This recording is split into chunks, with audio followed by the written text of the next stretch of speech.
Hi, welcome to HardReset.Info channel, dear viewers. In front of me DJI MIC 2, and now I'm gonna show you how to change the receiver's volume on this device.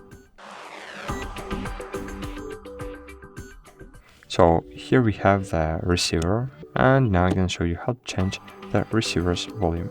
So basically it's very easy to do. To do that, you just need to press on the ring one time and then scrolling left, right.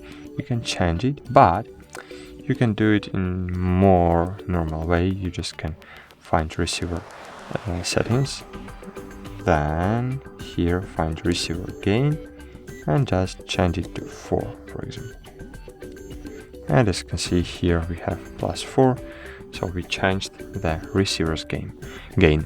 And here we always can check our receiver's gain. That's it.